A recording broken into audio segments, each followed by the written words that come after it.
자, 죄송합니다, 여러분. 오늘 본의 아니게 텔콘 관련 영상을 너무 많이 올리는 것 같습니다.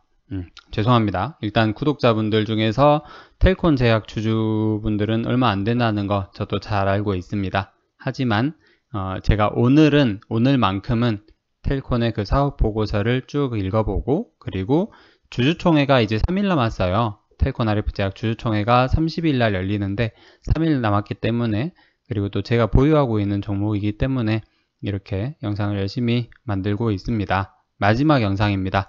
텔콘 RF 제약 주주총회, 소액 주주에게 발언권이 있다면 회사에 궁금해할 만한 것들을 정리해 보았습니다. 추가적으로 궁금한 내용이 있으면 댓글로 좀 작성을 부탁드려요. 뭐 회사에서 답변을 해 줄지는 모르겠어요. 원체 뭐 소통을 그렇게 적극적으로 안 하는 회사이기도 하죠. 그만큼 뭐 규모가 큰 회사도 아니기 때문에 회사에서는 소액 주주에 대해서 좀 그렇게 친화적인 어떤 회사는 아닌 것 같습니다. 근데 이제 이번에 주주총회 때 혹시라도 주주총회 참석하실 분이 계시다면, 그리고 자기가 어떤 것을 준비해 가야 되는지 모르고, 또 회사에서 만약에 소액 주주분들한테 혹시 궁금한 거 있으십니까? 라고 물어본다면 이때다 하고 손을 들고 발표를 해 주십사.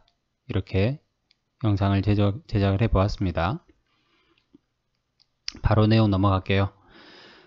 일단 이 오른쪽 밑에 있는 내용은 텔콘 RF 제약의 사업 보고서에 나온 내용이에요. 이번에 올라온 2022년 22기 사업 보고서 자료입니다. 참고를 해 주시고요. 첫 번째 질문, 5G가 상용화됨으로써 텔콘 RF 제약이 얻는 수혜가 있는가? 이 내용이 사업 보고서에는 명확하게는 안 나와 있어요. 그러니까 제가 궁금한 건 뭐냐면, 텔콘은 통신 장비 부품 제조 업체입니다. 5G가 상용화된다고 해서 통신 장비 및 부품의 수요가 특별히 늘어나진 않을 것 같거든요. 왜냐면은 기존의 4G 부품을 주문하던 고객이 그 수요가 5G 부품으로 전환되는 그런 경우가 아닌가 싶어서, 물론 시장은 점점 확대가 되겠죠. 근데 특별히 5G 관련해서 텔콘이 얻는 수혜가 어떤 것들이 있는지 좀 궁금하다는 거죠. 그리고 두 번째 질문, 5G 시장이 확대되는 경우에 텔콘이 다른 업체에 비해서 특별히 가지고 있는 경쟁력이 어떤 것이 있는가? 그것도 좀 궁금합니다. 이제 이거는 대략적인 회사의 설명이 좀 있었으면 싶은 거죠. 세 번째 질문입니다. 이건 좀 중요할 것 같아요. 얼마 전에 비보존 제약의 불법 제조 관련 이슈도 있었죠. 텔콘도 분명히 알고 있을 겁니다.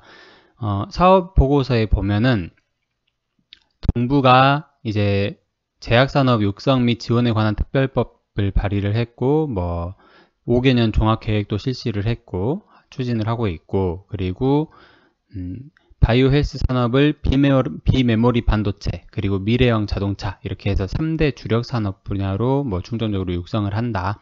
그래서 2030년까지 정부 R&D 자금 8조 4천억 원을 지원을 하고 민간 투자를 180조 원을 이끌어낸다는 계획. 일단은 제일 중요한 건, 이렇게 정부가 무슨 계획을 하면 불법 행위를 하는지를 먼저 볼 거예요. 정부 지원금을 이렇게 저렇게 투자를 받기 위해서는.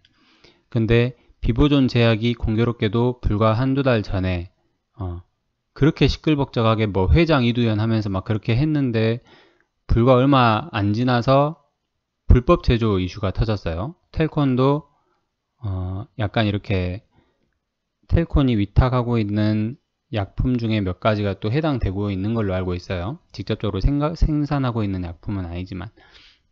근데 이제 이런 텔콘도 어쨌든 제약 공장을 운영을 하고 있기 때문에 다양한 뭐 여러 가지 공정이 있겠지만, 그 공정을 대상으로 한 불법 행위에 대한 자체 감사를 뭔가 하고 있는 게 있는가, 그게 좀 궁금하다는 거죠.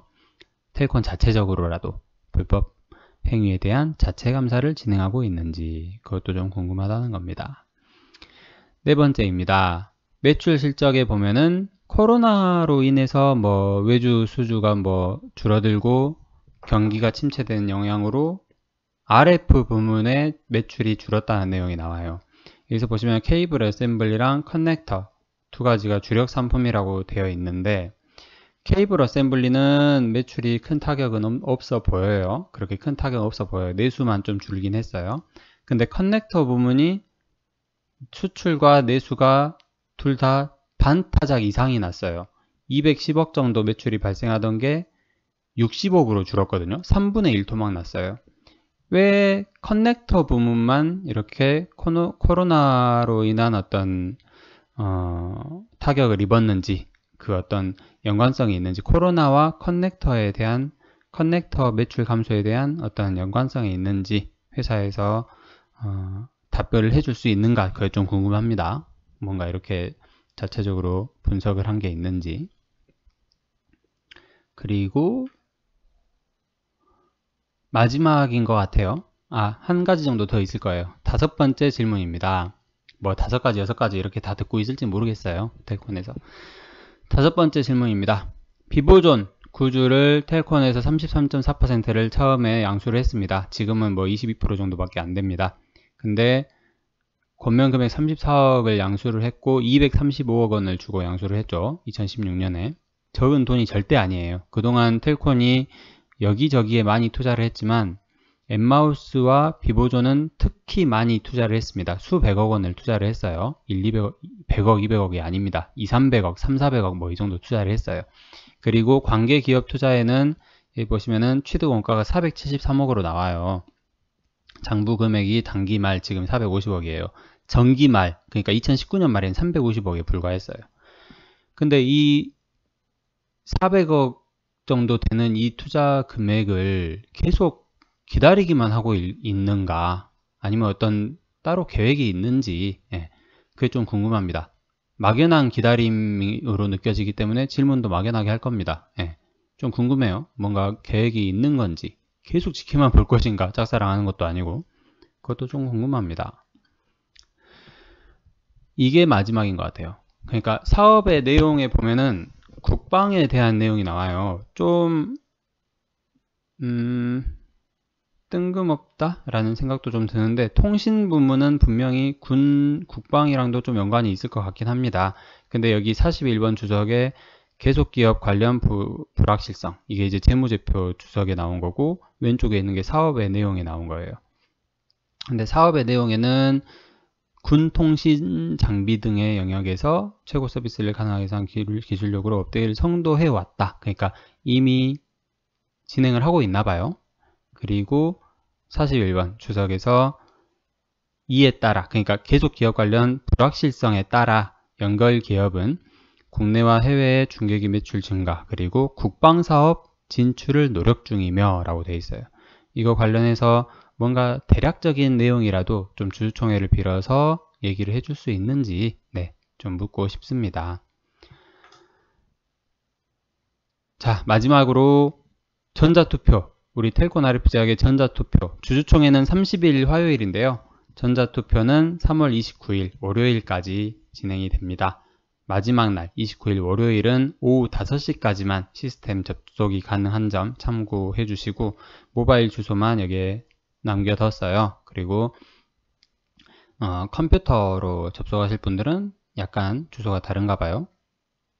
똑같네요. evote.ksd.or.kr 여기로 접속하시면 처음 하신 분도 쉽게 전자투표를 할 수 있습니다. 자기 이제 뭐 거의 다 원앙 찬성으로 가겠지 그렇게 하지 마시고, 투표율도 상당히 중요해요. 정치인들이 제일 긴장한 게 투표율이 많이 나오냐 적게 나오냐, 70% 넘게 나오냐 70% 밑으로 나오냐, 그게 제일 중요한 거예요. 걔네들이 보기에는 투표율 자체가 상당히 중요합니다. 그렇기 때문에 여러분들의 많은 참여와 관심이 필요한 것 같습니다.